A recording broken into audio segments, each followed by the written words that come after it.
एक माता पिता का एक ही बेटा था,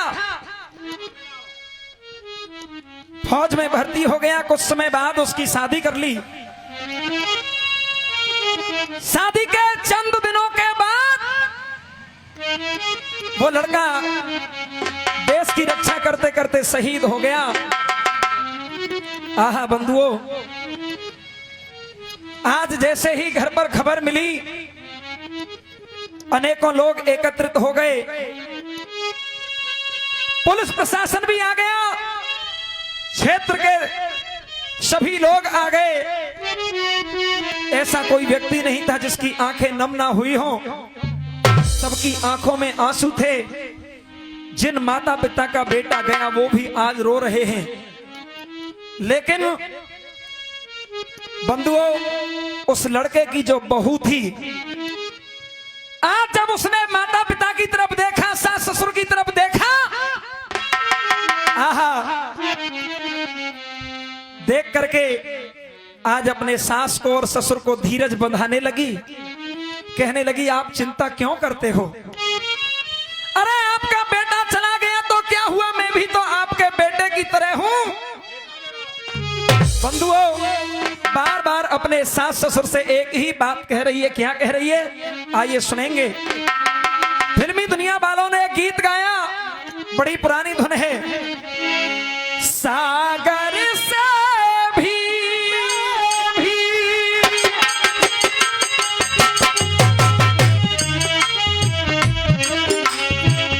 सागर से भी गहरा तुझसे प्यार किया है मैंने। ये तो फिल्मी दुनिया वालों ने लिखा है, लेकिन इधर वो बहू किसी की बेटी ससुराल में अपने सास ससुर से कह रही है, हे पिताजी, हे माताजी। 100 रुपए का पुरस्कार श्री राम प्रकाश तोमर जी प्रदान कर रहे हैं। बहुत बहुत धन्यवाद। कहा, मैं बहू बनी इस चौखट की, क्या मैं बहू बनी इस चौखट की, तू चौखट छोड़ धर्म नाए, तू चौखट छोड़ धर्म नाए। बंधुओं, आज के समय में यह कोई कल्पना नहीं है, यह एक सत्य घटना है आपके समक्ष जो रख रहा हूं। बंधुओं, ऐसी बहू बेटी मिलना बड़ी किस्मत की बात होती है। जो उसने बात कही, कवि ने अपने शब्दों से उसको ढाल दिया। कहा, मैं बहू बनी इस चौखट की और तू चौखट छोड़ धर्म नाए। तुम देखो आज की दुनिया में, और तुम देखो आज की दुनिया में, बेटी बेटा से, बेटी बेटा से कम नाए। तब कहा, हे पिताजी, सात बचन दे फेरा फेरे, उनका मैं परन निभाऊंगी। सात वचन दे फेरा जो फेरे। फिर से हमारे रामकरण पंडित जी चिकसाना से जो पधारे हैं। बंधुओं, ज्यादातर जिगड़ी के बहुत शौकीन हैं, हर जगह कोशिश करते हैं पहुंचने की और सभी का मान सम्मान बढ़ाते हैं। मैं चाहूंगा हमारे पंडित जी के लिए एक बार जोरदार तालियों से सम्मान दें।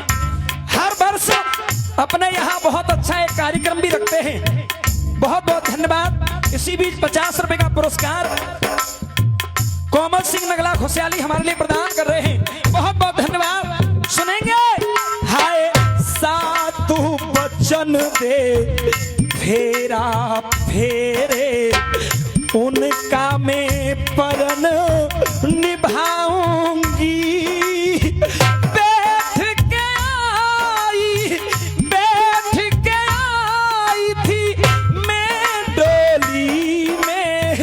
अब अर्थी पर जाऊंगी।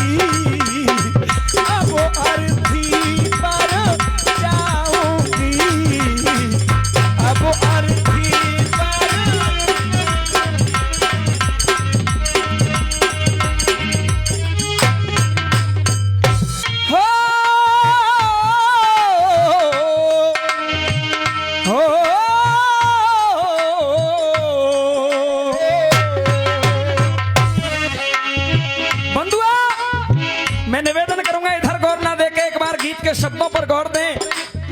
आज आंखों में आंसू भरे हैं, बार बार कह रही है पापा जी आप चिंता क्यों करते हो, मेरी बात सुन लो। उस चौखट से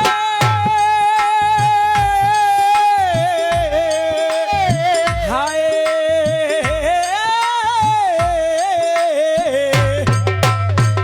उस चौखट से इस चौखट पर पाँव रखा है मैंने और अपने पति पर बार से केवल काम रखा है मैंने, ले नाम रखा है मैंने। और पिताजी पति पत्नी के रिश्ते को मैं धब्बा नहीं लगाऊंगी, बैठ के आई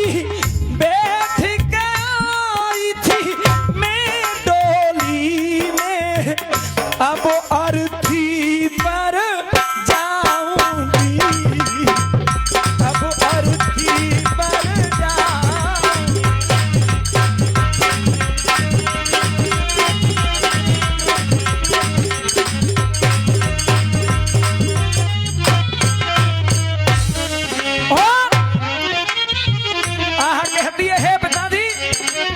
अरे आप क्यों चिंता करते हो, मेरी बात सुन लो। दाग लगे ना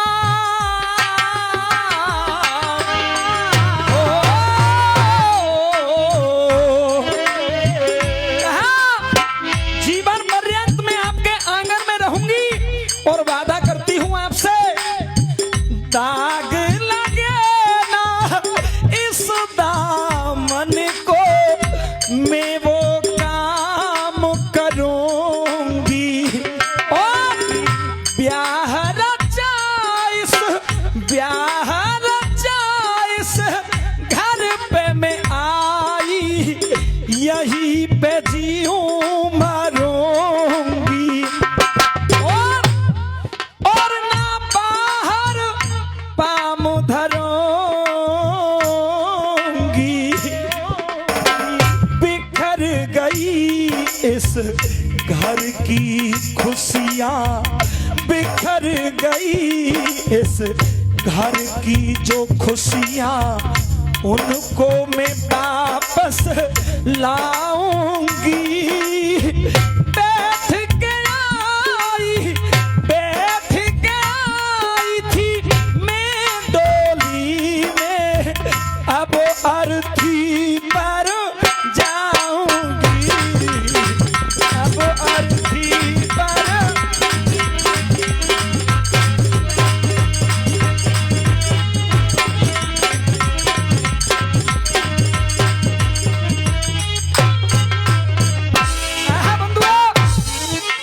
तीसरी कड़ी सुनेंगे।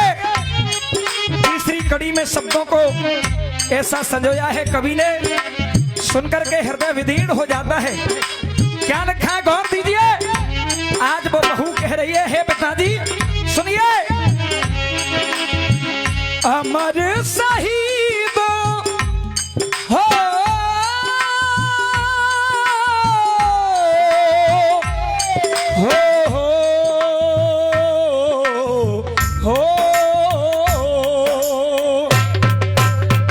अमर शहीद पति है मेरे और बहू आपकी बेवा है।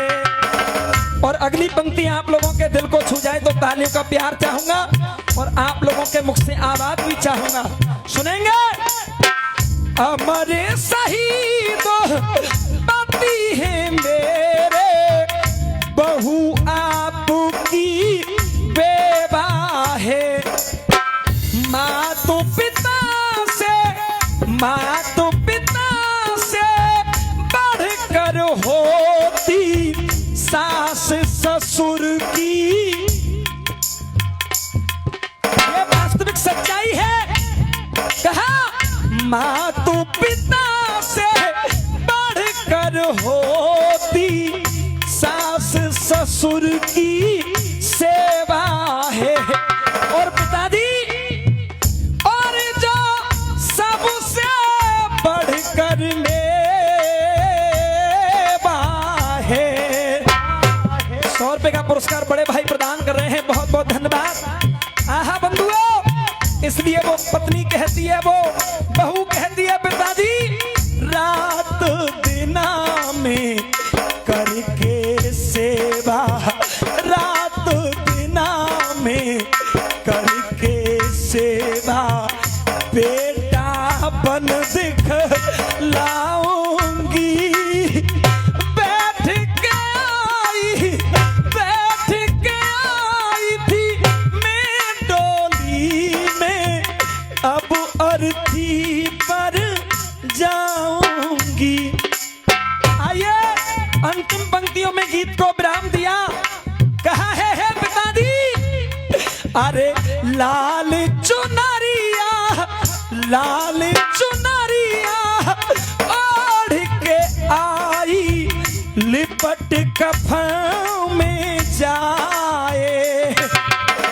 मैं इस दरवाजे पर आपके आंगन में जब बहू बन करके आई तो लाल चुनरिया ओढ़ करके आई थी, लेकिन वादा करती हूँ पिताजी, जब इस घर से जाऊंगी तो कफन ओढ़ करके ही जाऊंगी, उससे पहले कहीं जाऊंगी नहीं। कहा लाल चुनरिया ओढ़ के आई, लिपट कफन में जाए। और जो पत्नी का धर्म निभाए, वो नारी कहलाए। और गा कर ये अमर सुनाए, गा कर ये अमर सुनाए। जीपी शर्मा की कविता का, जीपी शर्मा की कविता का सार सभी समझाऊं।